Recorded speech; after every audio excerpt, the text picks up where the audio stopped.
हरियाणा में 2019 के बाद सभी भर्तियां की परिणाम रद्द। कोर्ट ने कहा सामाजिक आर्थिक आधार पर अतिरिक्त अंक देने का नियम गलत। हजारों कर्मचारियों की नौकरी पर संकट टला, अब अनुबंधन आधार पर देंगे सेवाएं।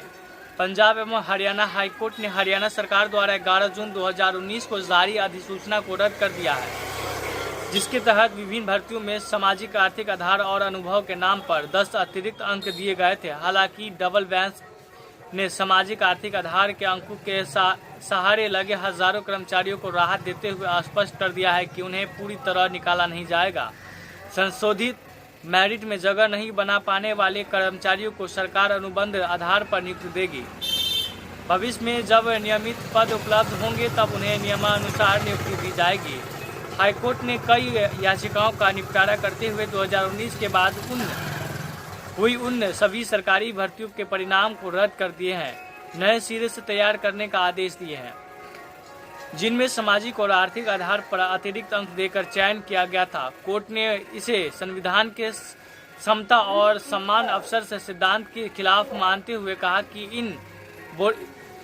इन बोनस अंकों ने चयन प्रक्रिया को दूषित कर दिया है। बिना ठोस अंकों के अतिरिक्त अंकों का लाभ दिया गया है, जिससे यह पूरी प्रक्रिया संवैधानिक प्रावधान के विरुद्ध हुई है।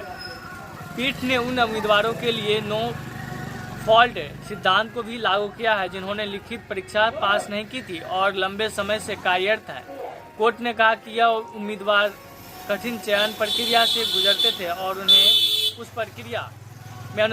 उस प्रक्रिया के अनुसार नियुक्ति किया गया था जो विज्ञापन में तय की गई थी। भले ही कोर्ट ने 11 जून 2019 की सूचना को अस्वीकार कर लिया है, लेकिन इन नियुक्ति कर्मचारियों को सजा नहीं दी जानी चाहिए क्योंकि गलती उनकी नहीं है। कोर्ट ने कहा कि सामाजिक और आर्थिक आधार पर अतिरिक्त अंक देने का जो नियम बनाया गया था वह मूलभूत रूप से त्रुटिपूर्ण था। पहले से अधिक रूप से पिछड़े वर्गों को आरक्षण का लाभ मिल रहा है, तो इस तरह के अतिरिक्त लाभ की आवश्यकता नहीं थी। यह भी आरक्षण का एक रूप है जिससे आरक्षण की निर्धारित 50% सीमा का उल्लंघन हुआ है, जो कि कानून मान्य नहीं है। हाईकोर्ट ने इन अंकों को अवैध ठहराया है और चयन प्रक्रिया को लापरवाहीपूर्ण बताया है। इस फैसले से 10,000 से अधिक सरकारी कर्मचारी प्रभावित होंगे। कोर्ट ने निर्देश दिया है कि नए परिणाम तैयार करते समय केवल वास्तविक मेरिट के आधार पर नियुक्ति की जाए।